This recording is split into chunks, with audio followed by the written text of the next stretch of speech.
موجود ہیں، ہمیں امام تک پہنچنے کے لیے رستہ چاہیے۔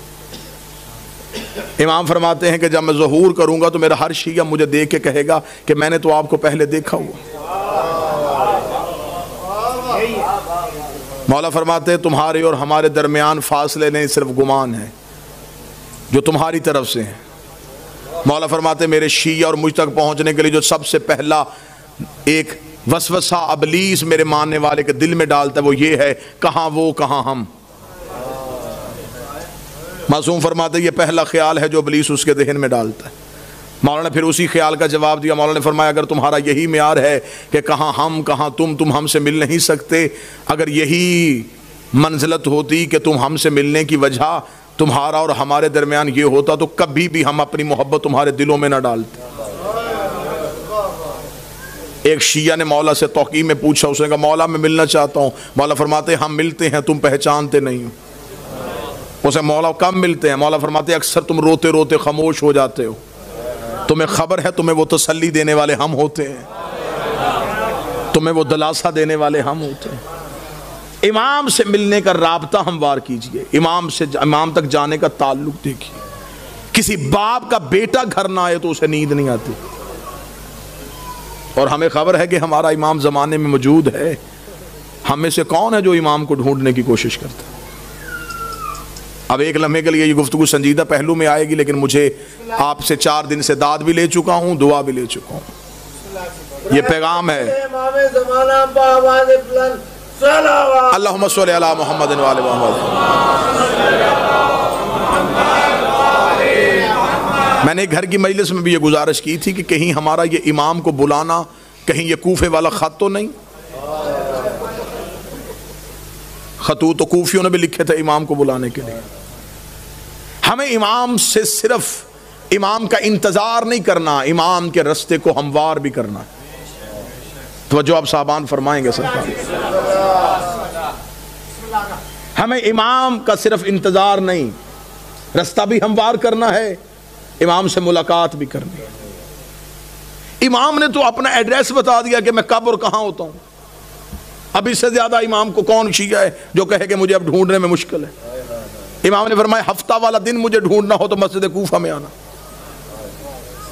اتوار کو میں مسجد سہلہ میں ہوتا ہوں، سوموار کو میں بقیہ کی قبروں پہ ہوتا ہوں، پھر میں مسجد جمکران میں ہوتا ہوں، شب جمعہ میں کربلا میں ہوتا ہوں، جمعہ میں امیر المومنین کے حرم میں ہوتا ہوں۔ مولا فرماتے طواف کعبہ کرتے ہوئے اور کعبے پہ سیدھی بارش ہو رہی ہو اور مزاب رحمت سے پانی نیچے آ رہا ہو تو سمجھ لینا تمہارا امام طواف میں ہے۔ اب اس سے زیادہ آسان نشانیاں کون بتائے گا؟ امام خود بتا گیا کہ میں اس وقت میں یہاں ہوتا۔ پھر امام نے اگلی نشانی بتائی، امام نے کہا چل تو ہم سے محبت کا دعویٰ کرتا ہے نا، تجھے مجھ تک پہنچنے کی ضرورت نہیں، تو ہمیں بلا۔ اتنا امام کی موجودگی کا یقین رکھو کہ امام فرماتے ہیں کہ دسترخوان میں ایک فرد کی جگہ خالی چھوڑو۔ تمہارے گھر میں بچے پوچھیں گے جگہ کس کے لیے تو کہہ دینا ہمارا امام موجود ہے۔ عرب کی ایک مستور برقع پہن کے سوتی تھی، مستورات نے کہا کیوں برقع پہن کے سوتی ہے؟ اس نے کہا امام کا ظہور ہو گیا، برقع ڈھونڈوں گی یا امام کے لشکر میں جاؤں گی؟ ملاقات با امام زمانہ حسن ابتہی، 2 جلدوں میں کتابیں لکھی ہوئی ہیں۔ کتنے لوگ ہیں جو امام سے ملاقات کر چکے ہیں؟ ایک عراق کا رہنے والا شیعہ ہر روز گھوڑا لے کے چوک میں تلوار لے کے کھڑا ہو جاتا، لوگ پوچھتے کیوں کھڑا ہے یہاں پہ؟ اس کا امام کا انتظار کر رہا ہوں۔ لوگوں نے اسے پاگل تصور کرنا شروع کر دیا۔ ایک دن کسی نے مذاق میں کہا تو یہاں کھڑا ہے، امام تو وہاں آ چکے ہیں۔ اس نے اپنے گھوڑے کا رخ موڑا، دوڑا اور پھر کبھی بھی واپس نہ آیا۔ یقیناً وہ امام کے لشکر میں شامل ہوئے۔ امام تو ہمارے اتنا قریب۔ ایک شخص نے ایک عارف سے آ کے شقیق نے کہا کہ میں مولا سے ملنا چاہتا ہوں، مجھے کوئی عمل بتائیے جو میں کروں اور امام سے ملاقات ہو۔ موضوع پسند ہے سرکار؟ یا علی مشکلوں مجھے کوئی عمل بتائیے میں مولا سے مل سکوں۔ انہوں نے کہا عمل یہ ہے کہ رات کو تیز نمک والا کھانا کھا کے سونا۔ اس نے کہا کیوں؟ فرمایا بس تیز نمک والا کھانا کھا کے سو گیا، صبح آیا میں سو گیا تھا دی رات، لیکن زیارت نہیں ہوئی. اس نے کہا خواب میں کیا دیکھتا رہا؟ اس نے کہا پانی، اس لیے کہ میرے دل میں پانی کی طلب تھی. اس نے کہا جتنی طلب تیرے دل میں پانی کی تھی اتنی امام کی کر، ملاقات ہو جائے گی. شدت پیدا کر امام سے ملنے کی، خواہش پیدا کر امام سے. ایک شخص کو خبر ہوئی کہ کربلا میں مولا امام حسین کے حرم میں جو 40 روز زیارت عاشورہ پڑھے امام اس سے مل لیتے. اور یہ آج بھی ہے، منقول ہے روایات میں کہ حرم امام حسین میں زیارت عاشورہ کا 40 روز کا عمل کیا جائے تو امام مل لیتے. وہ 40 روز زیارت عاشورہ کا عمل کرنے کے لیے چلا گیا. جیسے جیسے دن گزرتے گئے ذہن میں اعتماد ختم ہوتا رہا کہ نہیں، ملاقات نہیں ہو سکتی، میں اس قابل نہیں ہوں، میں گنہگار ہوں، وہ مجھ سے نہیں ملیں گے. بس یہ اعتماد کم ہوتا گیا. دن قریب آنے شروع ہو گئے، ذہن میں آیا گھر واپس چلا جاؤں، بچے اکیلے ہوں گے، کاروبار تباہ ہو رہا ہوگا. گھوڑے پہ بیٹھا اور حدود حرم سے نکلا. جب وہ کربلا سے نکل رہا تو گھوڑا سوار اس کے ساتھ چلا. گھوڑا سوار کی آواز آئی کہاں جا رہا ہے؟ کہنے لگا کوفہ. کس رستے سے جائے گا، خشکی کے یا فرات کے؟ کہنے لگا خشکی کے رستے. گھوڑا سوار کی آواز ہے پھر کوفہ میں ایک میرا کام کرے گا، ایک امانت ہے، وہ کوفہ میں ایک شخص کو دے دینا. کہنے لگا کیا امانت ہے؟ کوفہ میں ایک ریان نامی شخص رہتا ہے، اسے یہ 40 دینار دے دینا. جب تو اس کے دروازے پہ جائے گا، دستک دے گا، صبح کا وقت ہوگا، وہ دروازہ کھولے گا، اس کے بازوؤں پہ خون کے چھینٹے ہوں گے. پریشان نہ ہونا، وہ قصاب ہے، صبح صبح جانور ذبح کرتا ہے. ذہن میں پھر نہ آیا کہ جو پہنچنے سے پہلے وجہ بتا رہا ہے.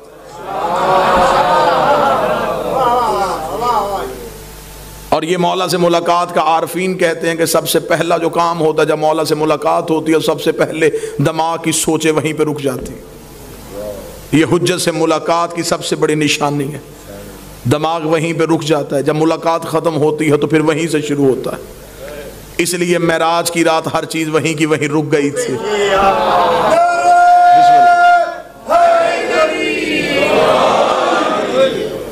اب جب گھوڑا سوار واپس پلٹا تو اس نے آواز دے کے کہا، اس نے کہا اگر وہ پوچھے یہ کس نے دیے ہیں تو اپنا نام تو بتائیے. گھوڑا سوار کی آواز ہے کہہ دینا بقیہ نے دیے. میرے مالک کا ایک لقب ہے بقیت اللہ. چلا گیا، جا کے کوفہ میں صبح پہنچا، اسی قصاب کے دروازے پہ دستک دی، اندر سے وہی شخص نکلا، بازوؤں پہ خون کے چھینٹے. دیکھیں گے مجھے خبر ہے تو صبح صبح جانور ذبح کر رہا ہے. کہاں سے آیا؟ کہنے لگا کربلا سے آیا ہوں. تو میرے دروازے پہ کیوں آیا ہے؟ میرے پاس تیری ایک امانت ہے، یہ 40 دینار کسی نے کربلا سے دیے، اسے کہا ریان کو دے دینا. آنکھیں کھلی کی کھلی رکھ، رک یہیں پہ. اندر گیا، لباس تبدیل کیا، وضو کر کے باہر آیا. کہنے لگا زحمت ہوئی تجھے میرے دروازے پہ، میں معذرت چاہتا ہوں، تجھے اپنے دروازے پہ روک کے رکھا، میں لباس تبدیل کر چکا ہوں، وضو کر چکا ہوں، تھوڑی دیر کے لیے گھوڑے سے اتر، مجھے وہ آنکھیں چومنے دے جس سے تو نے مولا کو دیکھا ہے، مجھے وہ ہاتھ چومنے دے جس سے تو نے مولا کو ہاتھوں کو ہاتھ لگائے. یہ پریشان ہو گیا تھا کون سے مولا؟ اس نے کہا یہ کیا تمہیں صاحب العمر نے نہیں دیے؟ کہنے لگا کون سے صاحب العصر؟ کیا وہ امام زمان تھے؟ اس نے کہا تو وہاں مل کے آیا، تجھے پتہ ہی نہیں؟ مجھے جو جب بھی کوئی مشکل ہوتی ہے میں انہی کو بلاتا ہوں. میں نے تو ابھی رات کو کہا تھا مولا 40 دینار کا قرضہ ہے، مجھے واپس دینا ہے. صبح سے پہلے اس نے واپس بھیج دیا.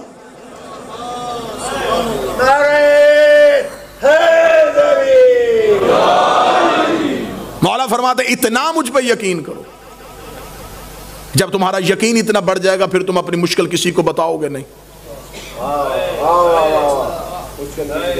اب یہ محبت کا معیار ہے. امام فرماتے میرے شیعوں مجھ سے رات کو سرگوشیاں کیا کرو.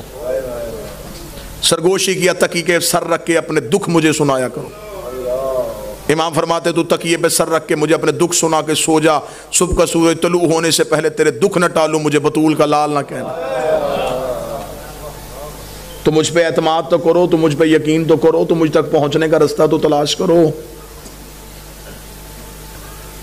امام فرماتے ہیں میرا شیعہ وہ ہے جو میرا ظہور ہر روز مانگے.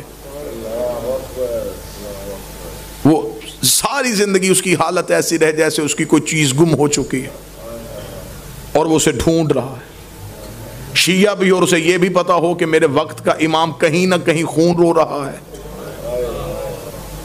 پھر اس کے دل میں یہ طلب ہونی چاہیے کہ میں امام تک کسی نہ کسی طریقے سے پہنچوں. ملاقات امام سے ہے. قبلہ تشریف فرمائے ملاقات ممکن بھی ہے. ہاں امام ملتے ہیں ہر کسی سے اس کی معرفت کے مطابق، اس کے عرفان کے مطابق. آئیں گے ضرور، برا ہو صحیح آئیں گے ضرور. چلے میں تحفہ دوں آج کی آخری مجلس میں، ہدیہ دوں. مولا فرماتے جس دن تم چاہو کہ تم مرنا نہیں چاہتے، جس دن تمہارا جی زندہ رہنے کے لیے ہو کہ آج میں زندہ رہنا چاہتا ہوں، عمل یہ ہے مولا فرماتے اس روز آنکھ کھلے تو اٹھتے ہی، بلکہ یہ روز کا معمول بناؤ، آنکھ کھلتے ہی السلام علیکہ یا صاحب العصر والزمان، اے میرے وقت کے امام تجھ میں میرا سلام. مبدت امام زمانہ بآواز بلند سلام. اللہم صلی علی محمد وآلہ وسلم. سائل نے کہا مولا کریں گے سلام تو موت کیسے نہیں آئے گی؟ امام نے فرمایا سلام سنت ہے، جواب دینا واجب ہے. تم سلام کرو گے وہ جہاں بھی ہے واپسی میں جواب دے گا علیکہ السلام. جب وہ کہہ دے سلامتی ہو تو پھر موت کیسے آ سکتی؟ اب امام تک پہنچنے کا رستہ کس نے تعین کرنا ہے؟ جب حجت موجود ہو تو پھر ہمیں غیر کے دروازے پہ جھکنے کی ضرورت ہی نہیں رہی. سرکار اب ہمارا امام تک پہنچنے کا ایک ہی ذریعہ ہے، اپنے توکل کو بلند کیجئے، اپنے اعتماد کو بحال کیجئے، یقین کی منزل پہ آئیے اور یہ یقین رکھیے کہ ہمارے وارث موجود ہیں، ہمارے امام ہمیں دیکھ رہے ہیں. جب یہ یقین آ جائے گا نا کہ امام موجود بھی ہیں، دیکھ بھی رہے ہیں، پھر گناہ کون کرے گا؟ جو بیٹا باپ کے سامنے سگریٹ نہیں پیتا، جب اسے یہ ذہن میں ہو کہ میرا امام موجود ہے، پھر وہ غلطی کیسے کرے گا؟ لیکن ہم نے اپنے اندر سے وہ یقین ختم کر لیا ہے. ہم سمجھتے ہیں کہ امام ہے، بس آ جائیں گے، آ کے ہمارا بھی انتقام لیں گے، اپنا بھی انتقام لیں گے. نہیں، امام کو ایسے نوکر نہیں چاہیے. امام کو ایسے چاہیے جو آج بھی امام کے عشق میں ویسے کھڑے ہوں جیسے امام کے قیام پہ کھڑے ہونا. ہم ظہور کے بالکل قریب ہیں، اور یہ جو آج چھوٹے چھوٹے مسئلے مسائل، یہ مسئلہ وہ مسئلہ، یہ مسئلہ وہ مسئلہ، یہ مسئلے نہیں ہیں، یہ امام کا چھان بریک ہو رہا ہے.